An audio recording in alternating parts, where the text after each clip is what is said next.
Se abren los micrófonos para iniciar la tradición republicana del sonar informativo. Comienza el Jueves de Mayol.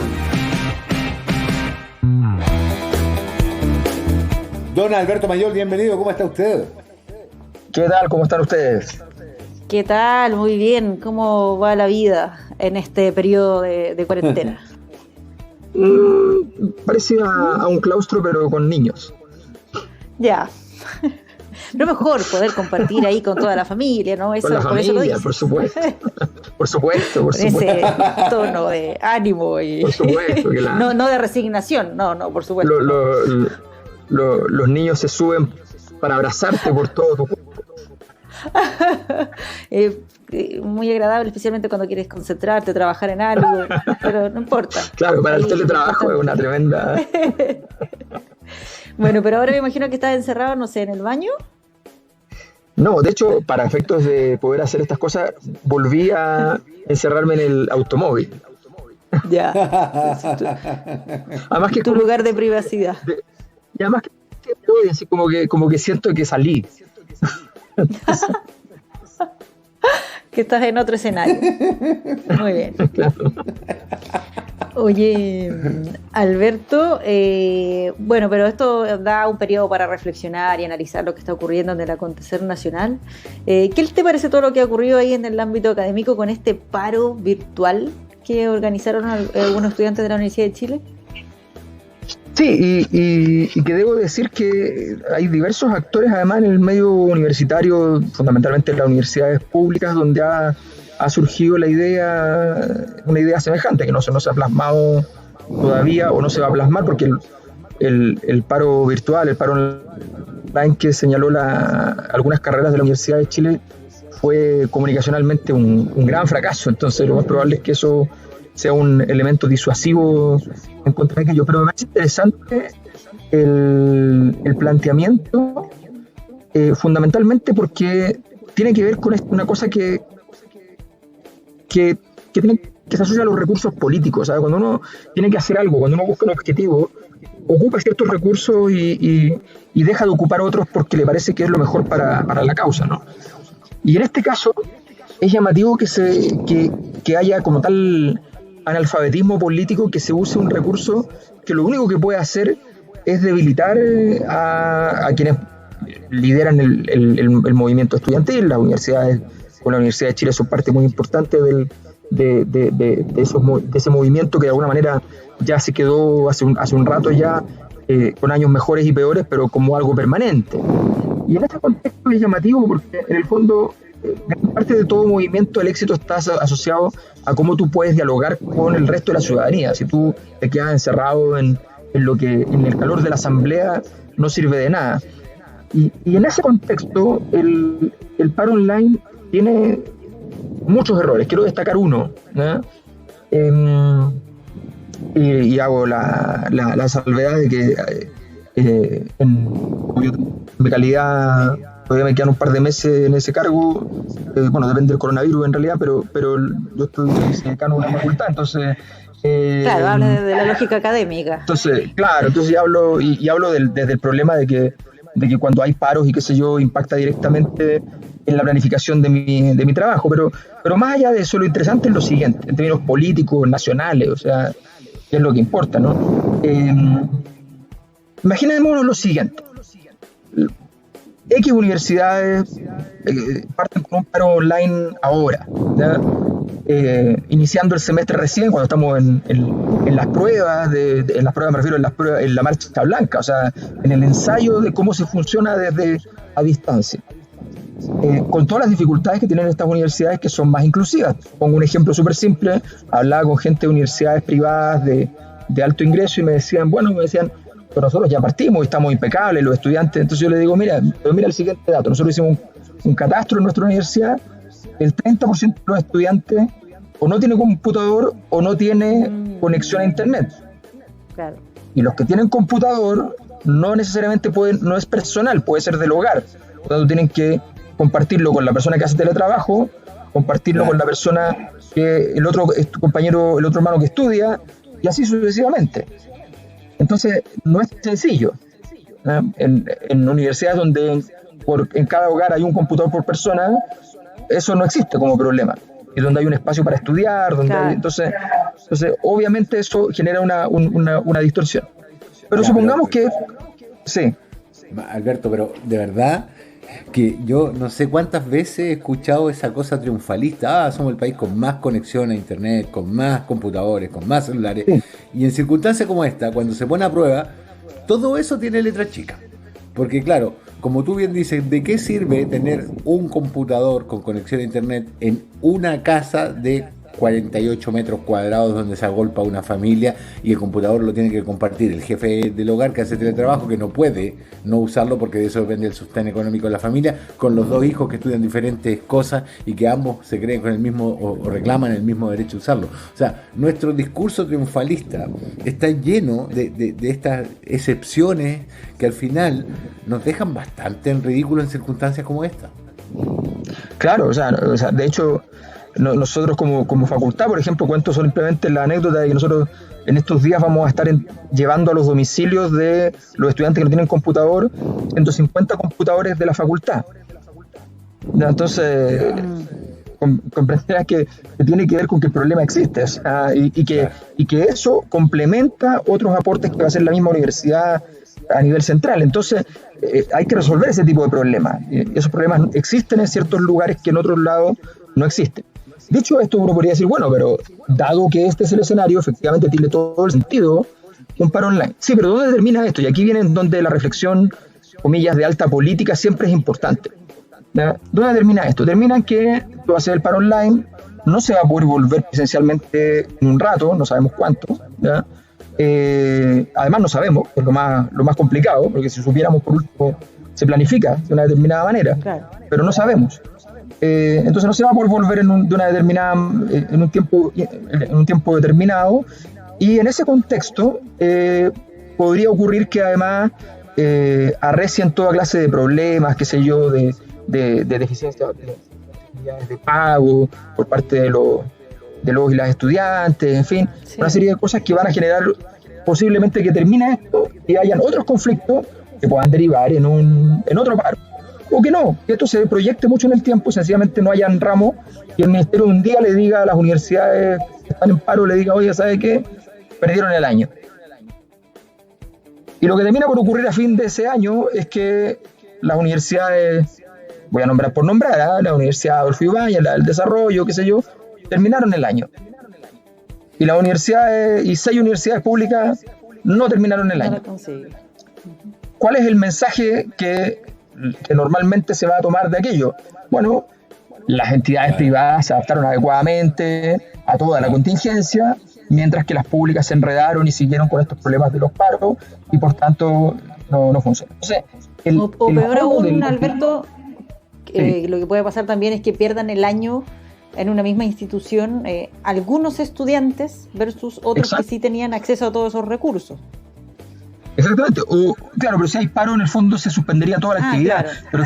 pero efectivamente podría ocurrir que una carrera, por ejemplo, vaya a paro en una universidad o una facultad y otras no vayan.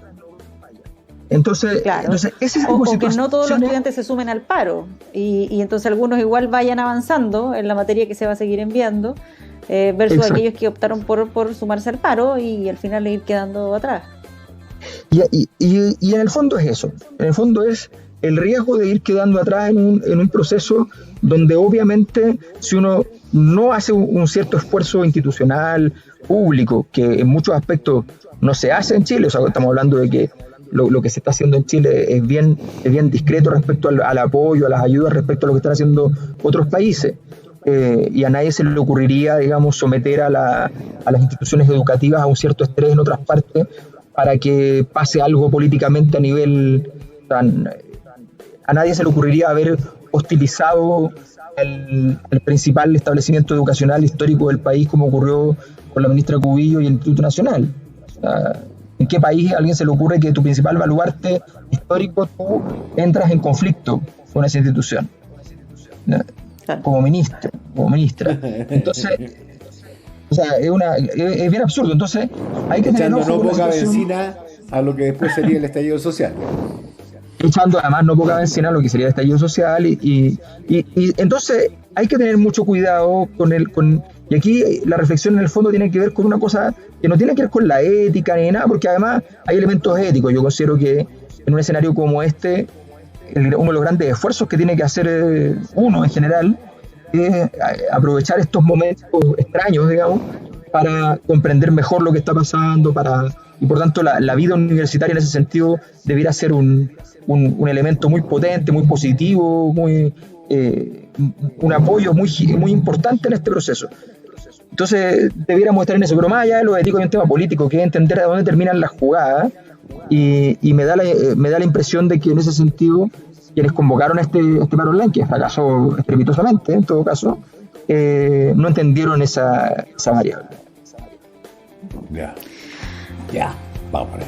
Muy bien, vamos a ver qué es lo que pasa ahí finalmente con todo ese tema del paro y cómo hay una discusión más amplia también ahí sobre lo que pasa en materia de estas enseñanza online, tanto en lo universitario como en los colegios.